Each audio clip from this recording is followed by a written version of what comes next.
Girnar ropeway સતત છઠ્ઠા દિવસે બંધ 85 કિમીની ઝડપે ફૂંકાયા પામવાનો યાત્રિકોની સુરક્ષા માટે રોપવે સેવા સ્થગિત તોફાની પવનથી સંચાલકો એલર્ટ જૂનાગઢની વાત કરીએ તો જૂનાગઢ ગિરનાર પર્વત પર તોફાની હવામાનને કારણે ગિરનાર રોપવે સતત છઠ્ઠા દિવસે પણ બંધ રાખવામાં આવ્યો છે હવામાન વિભાગની આગાહી વચ્ચે પર્વત પર અંદાજે 85 કિલોમીટરની ઝડપે પ્રતિ કલાકે ઝડપે પવન ફૂંકાઈ રહ્યો છે યાત્રિકોની સુરક્ષાને સર્વોચ્ચ પ્રાથમિકતા આપતા ઉષા બેકરો કંપની સંચાલિત ગિરનાર રોપવે સેવા સ્થગિત રાખવાનો નિર્ણય લેવામાં આવ્યો છે ભારે પવનના કારણે રોપવેના સંચાલકો સતત પરિસ્થિતિ પર નજર રાખી રહ્યા છે ઉલ્લેખનીય છે કે ગત શનિવાર અને રવિવારની રજાઓ દરમિયાન પણ રોપવે સેવા બંધ રહેતા મોટી સંખ્યામાં આવેલા યાત્રિકોને જ્યારે પરત ફરવું પડ્યું હતું સામાન્ય બાદ જ્યારે હવે સેવા ફરી શરૂ કરવામાં આવશે હાલમાં સંચાલક યાત્રિકોની જરૂરી સાવચેતી રાખવા અને અધિકૃત સૂચનાઓનું પાલન કરવા અપીલ કરી છે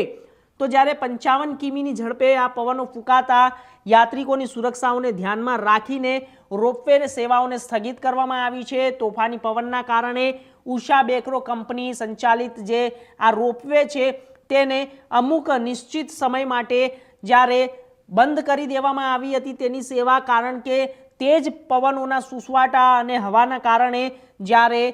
રોપવે ઉપર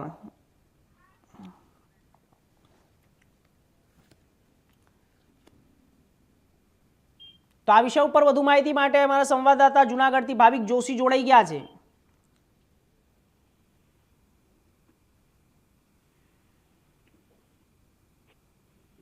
હેલો ભાવિકભાઈ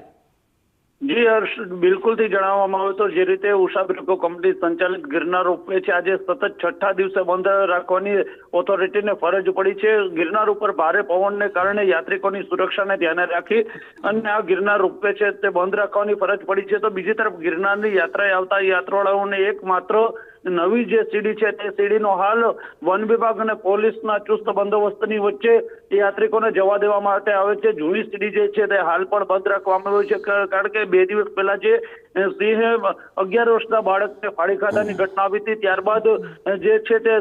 ગિરનારની જૂની અને નવી સીડી તેમજ ગિરનાર રોપવે બંધ હોવાને કારણે યાત્રાળુઓને ભારે મુશ્કેલીનો સામનો કરવો પડી રહ્યો હતો પરંતુ જે રીતે જોવા જઈએ તો આજે પણ ગિરનાર રોપવે બંધ છે ત્યારે હાલ ભવનાથ વિસ્તારમાં યાત્રાળુઓ આવતા યાત્રાળુઓ છે તે ગિરનાર જતા હોય છે તેને હાલે ભારે મુશ્કેલીનો સામનો કરવો પડી રહ્યો છે ગિરનાર રોપવે ઓથોરિટી દ્વારા જણાવવામાં આવ્યું છે કે હવામાન જ્યારે સાનુકૂળ થશે ત્યારે આ રોપવે છે તે ફરી શરૂ કરવામાં આવશે જી કોઈ ચોક્કસ નિશ્ચિત તારીખ આપવામાં આવી છે ભાવિક જી ચોક્કસ કોઈ નિશ્ચિત તારીખ આપવામાં આવી નથી કારણ કે ગિરનાર રોપવે જે છે તે એશિયાનો હાલ જે સૌથી મોટો રોપવે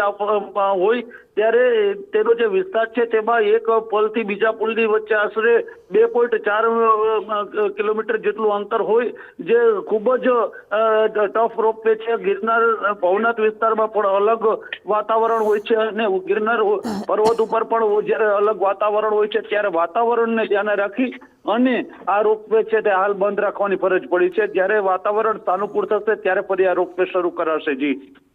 જી ચોક્કસથી ભાવિક આપનો ખૂબ ખૂબ આભાર માહિતી આપવા માટે તો આગળ વાત જંબુસરના ડાભા ગામના નવ